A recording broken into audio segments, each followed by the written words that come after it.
रहा, मन नहीं माना।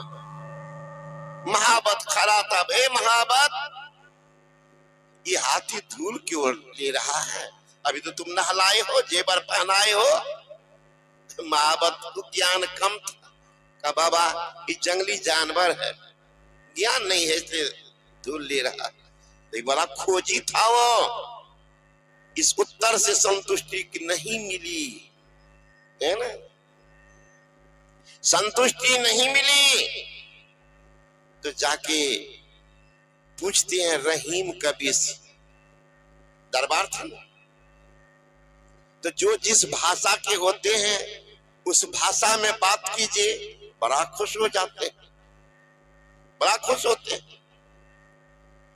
कवि थे, कवि के भाषा में बोलते, धूल धरत निज शीश पर, कहो रहीम कही काज। ए रहीम, किस कारण से हाथी बेचारा धूल ले रहा है? धूल धरत निज शीश पर, कहो रहीम कही काज।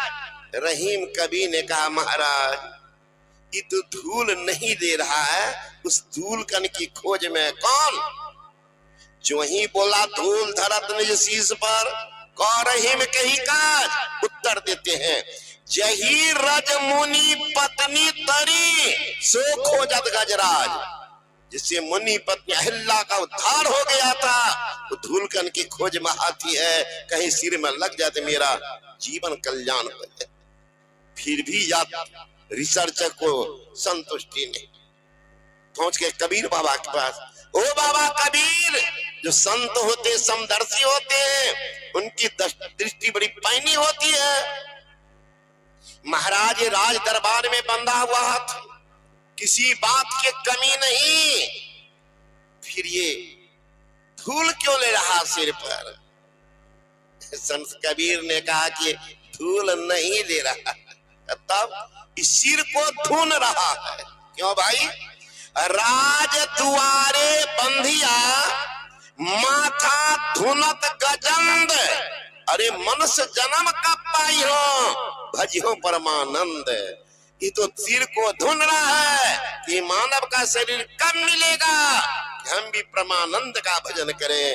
आज उस मानव के लिए दुर्भाग्य है कि मानव का शरीर है, 80 वर्ष का उम्र है, अब बुढ़वा बुढ़िया अभियोग को मारे है, इच्छा भी नहीं। सतगुरु से अर्जी हमार, वो कितना कपार धुनेगा, वो कितना कपार धुनेगा।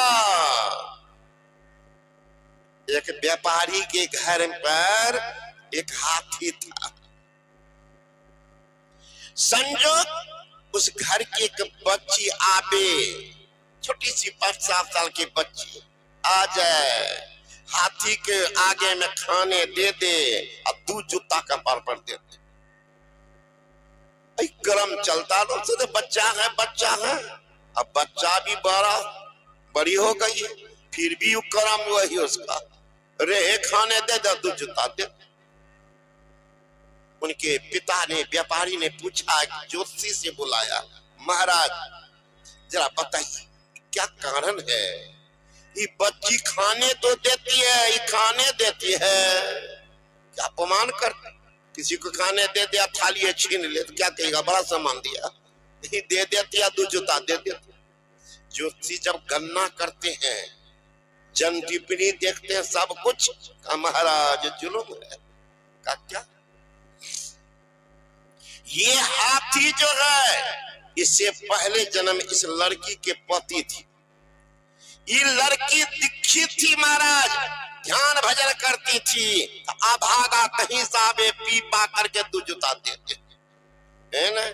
अपना तो रह गया जैसे तैसे, परिणाम ये अभागा मानव से बना है हाथी।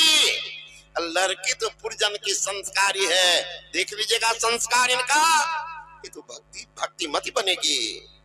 और आगे बढ़ने दीजिए, ज्ञान इनको है, बालपने से ये काम इनका है कि हमारा स्नान कराती, इनकी माँ की आंख बंद करती है, हमारा संस्कार है। कहा महाराज तो कोई उपाय है? कहा आप क्या उपाय है?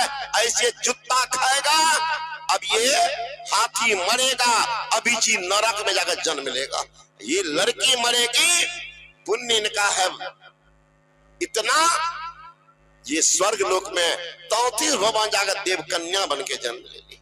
देख लीजिए संस्कार लड़की कहाँ जा रहे। आज भी एक बच्ची ली है खगरा के क्षत्रिय परिवार के बच्चे से, वो छोटी है, दीक्षा ले ली आज।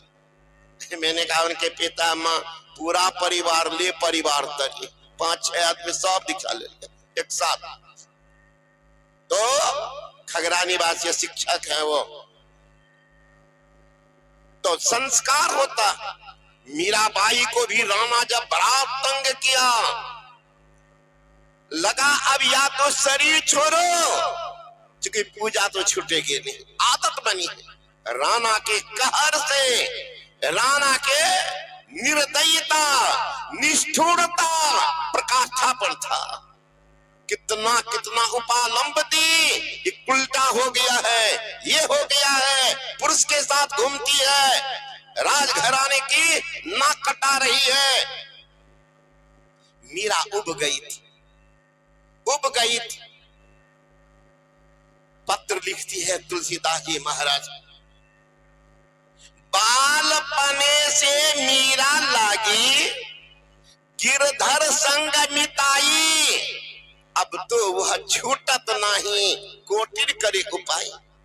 मेरे माता पिता के समहो हरि भक्तन सुखदाई, असो तो मोसे छूटत नहीं कोटिन करो उपाय। हे महाराज, जन्म लिया, संस्कार था, माँ बाप पुजारी थे, ज्ञान था। जब वो ध्यान करती थी पिताजी माँ, तो बचपन में मैं भी आंख बंद करके बैठती थी। बड़ी हुई, अब एक रोज उसकी माँ गई शादी विवाह, मीराबाई छोटी थी, माँ के साथ गई। देखती क्या है, लड़की लड़का के गला में माला डाल रही है, लड़का लड़की के गला में माला डाल रहा है। मीरा पूछती है कि माँ क्या कर रहे हैं? कहा बेटा शादी हो रही है। शादी का की कौन शादी का? लड़का जो पहना दिए गला में माला तू अपना लिए, अब जिंदगी भर का है ये, है ना सौदा, जिंदगी भर अब निभाना पड़ेगा लड़की को, जिंदगी भर। मीराबाई कहती कि माँ हम किनको गला में डालेंगे माला? का तुम बड़ी होगी तब ना। अब जिद उठा दी, नहीं माँ हम भी माला डालेंगे। माँ क्या बोलती, घर में भगवान श्री कृष्ण की तस्वीर ले जाके कहा इन्हीं के गला में डाल दो। मीराबाई डाल दी। थी बच्ची, ज्ञान में थी पक्की, बड़ी हो गई है, बड़ी हो गई है, शादी की तैयारी होती है। मीराबाई कहती है शादी हो गई है, अब क्या शादी होगी, अब क्या शादी होगी? शादी हो गई है। जब बहुत समझाए बुझाए, पिता के कलंक को बचाओ, बहुत समझाने सखी सहेली दिन रात कहे, अरे पगली तो भगवान थे, भगवान पति नहीं बनते हैं, हो गया। तब कहते कहते संस्कार शादी करवा दी। भला वो टिकेगा, थोड़े दिन के बाद पति मर गए। मीराबाई कहती है ऐसे पति को बरे जो जन्मे और मर जाए। अरे पति तो ऐसे कीजिए तो चुर्रो अमर हो जाए, ऐसा पति करो। हे माँ, जो पति अमर हो जाए, इस सरल का पति क्या करेगी? तो धोखाबाज है, रास्ता में कभी छोड़ करके भाग जाएंगे। इसी धोखेबाज से सावधान रहा। मीराबाई कहती पहले मैं यदि जानती पति के दुख हो नगर ढिढोरा पीटती, पति करो जन को, संसार के सारी नारियां को समझा देती। हे माँ बहन, ऐसे ठग के साथ मत जाओ।